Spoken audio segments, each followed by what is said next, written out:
Kenny, you must be pretty proud with that effort, even though after half-time you were dominated. Yeah. Look, I've been proud of our year, our commitment to keep on turning up and keep on challenging whoever's next and just having a crack. And they certainly did that again tonight. And early we were right in the game, obviously, at half-time. And look, we talked and we knew that the Geelong surge was going to come and it was going to be there at some stage.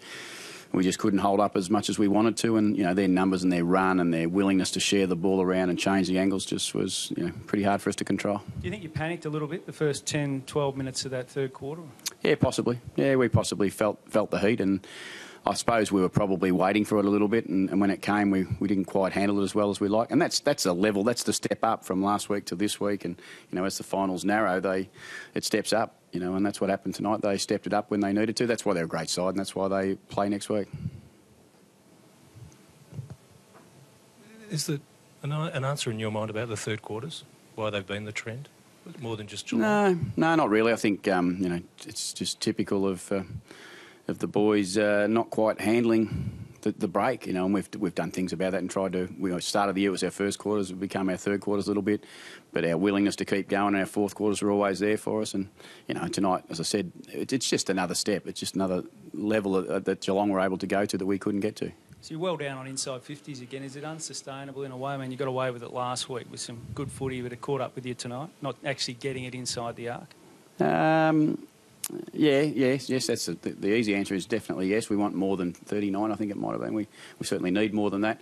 Most of the year we've worked off 50, 51 or 2, and that's okay for us. But look, that's again, I'm going to go back to Geelong. That's what they were able to do to us, and and finals football's a bit harder, and we just didn't quite get the numbers we wanted. You've made a start in terms of getting that respect and setting up a platform. The players said you gave them a pretty strong message about what comes next. Like, still got a lot of fair bit of work to do. What's your thoughts on that? Yeah, it's exactly what I said to him. It's we've done a lot of positive things, and we should be able to sit back at some point and be positive about our season and from where we've come from, but understand that the competition's brutal, and you have to. I know these boys will turn up to work again, and they'll come and they'll give everything they got. Because I said to them inside that the mountain gets higher again next year. We might think it's the same level, but it's not. It steps up. The competition gets harder. There's a lot of things that change and a lot of factors that go into it. We need to be able to turn back up, and it's probably early, but we need to turn back up and work as hard as we've ever worked, and set no limits and see where we go. Ken, was it still mission accomplished time in terms of getting respect back for the club? Yeah, I think so. I think it'd be unfair of me tonight not to acknowledge the effort of this club and the team and everyone around the whole football club and our supporters, everyone. We made some significant steps forward again. I think everyone would acknowledge that Port Adelaide became a bit more of a factor again in the competition, and I'm proud of them for that. Can you make similar type improvement next year, do you think? Have they got that in them?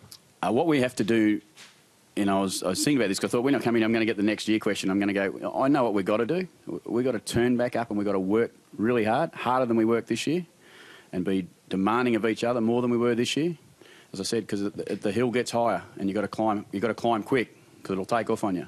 And I'm not going to sit here and say we're going to do this. And I know we're going to turn back up, and we're going to work really hard and give ourselves the best chance to go after whatever the prize is at the end of next year.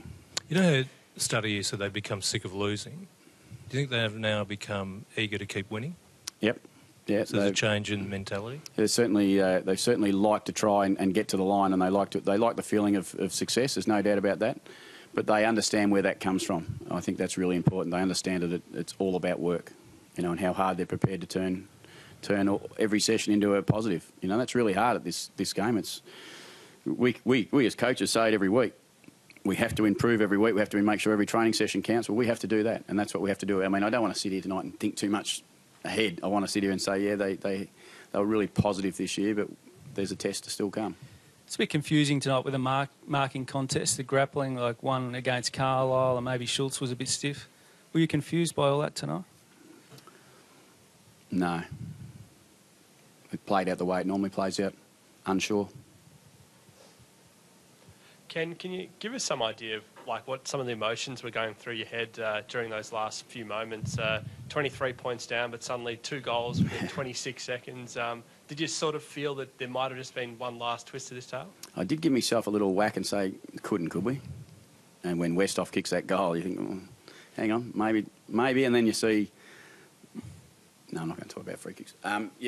You then see a decision that happens and we're going forward and you thought, gee, maybe if we had to just went forward. And then I don't have a problem with that. Geelong, as I said, they're worthy winners. But we might have just scared them a little bit more. Kane Cornes has had a ripping season. You must have felt for him in the last quarter there with the advantage rule and just getting mown down from behind. It was a big moment. Yeah, it didn't quite feel like the advantage, you know, and it felt from the box, and I don't know what on the ground, but, you know, I suppose that's the roll of the dice. You pick it up and you go. We understand the rule, and, you know, to their credit, they tackled him well and he dropped the ball, so they get a shot and they get the result.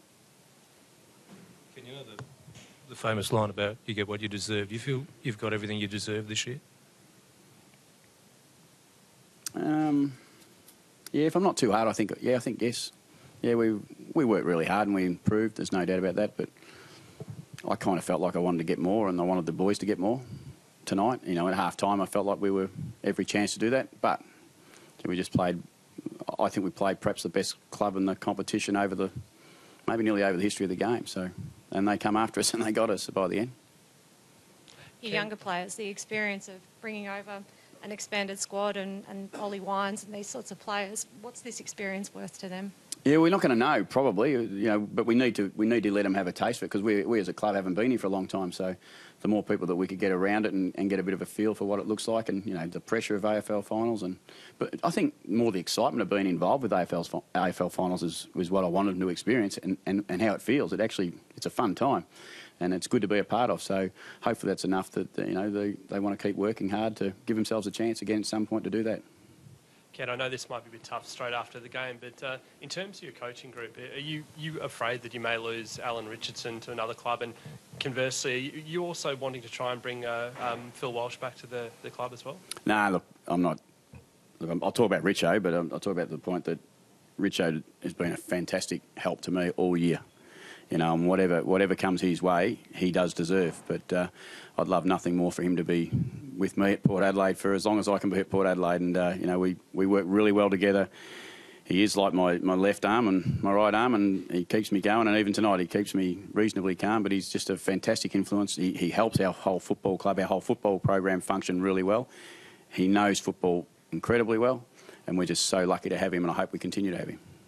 And sorry, also, Ken, will you sort of point out to the boys as well, like the example of the Adelaide Football Club down the road, the fact that they sort of had a fairy tale rise last year, but then sort of dropped off the pace a little bit this season? Will you sort of say to them, look, that's the example, we have to try and do better next season? No, I'll talk about us and what we need to do, and, you know, and I know how much you have to turn up and keep working, and that's what you look at the club that won tonight. They've been able to do that since 2004. They've been in a prelim final in 2004, and they're now going into another one in 2013. And you just have to keep turning up, and you have to be a really humble club, and you have to be prepared to work, and that's what we're going to try and be. Summing it up, Ken, where do you reckon you made the biggest gains? Oh, Rich, I reckon now, if I looked at our club and our players, and I looked at my oldest player in Kasisi, and I looked at my youngest player in Colquhoun, I'd say every player on our list this year has taken a step. That's what I'd say. And whether it's a big step, a little step, and what time of the year that happened, I think just about every player on our list has taken some form of step forward, and that's really healthy for us. So I'm pleased for that. What about there's so much criticism about the way Port Adelaide played football before you arrived. Not really. I didn't know about the criticism. I was only worrying about another job at that stage. What do you reckon you've done for the way in which Port Adelaide plays footy and the way it's seen for the way it plays the game? I think Port Adelaide people know that there's a certain standard that we like to play at, and I think we provided a standard that was acceptable for Port Adelaide to a point where it comes to playing hard and tough football, but the braveness of our team. Our willingness to take the game on at times, and even tonight, we still were willing to take the game on, and I think taking the game on, we've seen in the second half what that really looks like when you've got it mastered. It is very, very hard to stop, but there takes a bit of pain along the way to get to that point, and that's what we've got to keep doing. Is we've got to keep going there and being proud of our performance. I think that's what we wanted to be, and I think in all parts of the game, I think we could sit back and say we're pretty proud.